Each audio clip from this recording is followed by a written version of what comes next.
Bienvenidas y bienvenidos.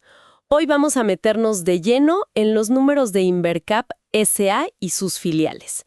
Tenemos aquí sus estados financieros consolidados al cierre del primer trimestre de 2025.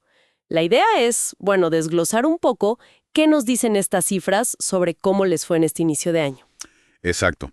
Vamos a mirar la situación financiera, los resultados y, muy importante, los flujos de efectivo. A ver qué historia nos cuentan estos números sobre la compañía, sus negocios, minería de hierro, acero, infraestructura, lo de siempre. Y fíjate que, de entrada, hay algo interesante. Sí, la compañía reportó una pérdida neta, pero es bastante menor que la del mismo periodo del año pasado. ¿Qué pasó ahí? ¿Cómo se explica eso? Ese es el punto clave para empezar, ¿no? La pérdida neta consolidada fue de $19.1 millones. MUSD les llaman ellos en los reportes. Ajá. Y esto se compara con una pérdida de $42.7 millones en el primer trimestre de 2024.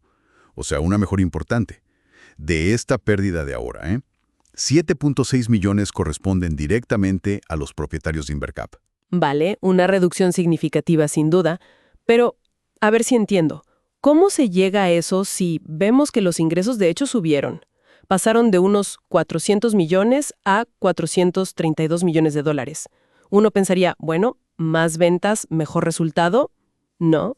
Bueno, ahí está el detalle. Porque sí, los ingresos aumentaron, es verdad, pero los costos de venta también subieron, y bastante. Pasaron de casi 359 millones a 392 millones. Ah, claro. Entonces, eso presionó mucho la ganancia bruta, que de hecho bajó un poquito. Quedó en 39.8 millones. O sea, vender más le salió proporcionalmente más caro este trimestre. Entendido, entiendo. ¿Y eso cómo se ve más abajo, en la línea operacional? Pues mira, la ganancia operacional fue de $5.3 millones. También menor a los 7 millones del año anterior. Aquí entran otros costos, claro, pero sobre todo, lo que de verdad pegó en el resultado final, antes de impuestos, fueron los costos financieros. ¿Cuánto sumaron? Sumaron 32.7 millones.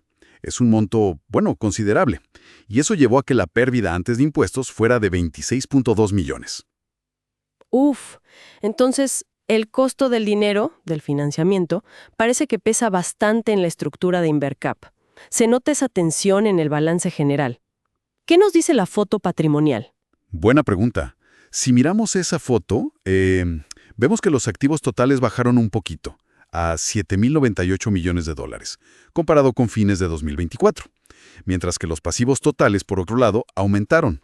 Subieron a $3.504 millones. O sea que eso podría sugerir un ligero aumento en el endeudamiento relativo, ¿no? Exacto. Es algo a mirar con lupa, digamos, sobre todo con costos financieros altos como los que vimos. Y al principio mencionaste los flujos de efectivo, la caja de la empresa. ¿Acompañó esa reducción en la pérdida neta o vimos otra cosa? Ese es un punto fundamental que los estados financieros detallan, aunque no vamos a entrar hoy en cada flujo específico. Pero es vital ver si la generación de caja operativa, la del día a día, sigue la misma tendencia que el resultado neto. Porque, una menor pérdida está bien, pero si la empresa sigue quemando efectivo en sus operaciones, la sostenibilidad a largo plazo se puede cuestionar, ¿no? Claro, el efectivo manda. El detalle del flujo nos diría si la mejora es solo contable o si se siente en la liquidez real de la empresa. Con el año pasado, las operaciones discontinuadas, específicamente lo de Huachipato. ¿Puedes explicar un poco qué es eso y qué impacto tuvo? Sí, claro. Operaciones discontinuadas es, digamos, el término contable para cuando una empresa cierra o vende una parte importante del negocio. En este caso, se anunció la suspensión indefinida de la compañía siderúrgica Huachipato, CSH, en agosto de 2024. Entonces, sus resultados ahora se presentan por separado. Y aquí viene lo interesante. Este trimestre, esas operaciones discontinuadas tuvieron una pérdida mínima, apenas $78,000. Compara eso con una pérdida de más de 30 millones en el mismo periodo de 2024. ¡Wow! Es una diferencia abismal. O sea que, en gran medida, la mejora en la pérdida neta total viene de que Huachipato ya no está restando esa barbaridad. Exactamente. esa reducción tan drástica en la pérdida de Huachipato es un motor clave detrás de la mejora en el resultado neto consolidado. No es tanto que el negocio que sigue operando haya mejorado de forma espectacular, sino que se quitaron un lastre, muy pesado. Entiendo.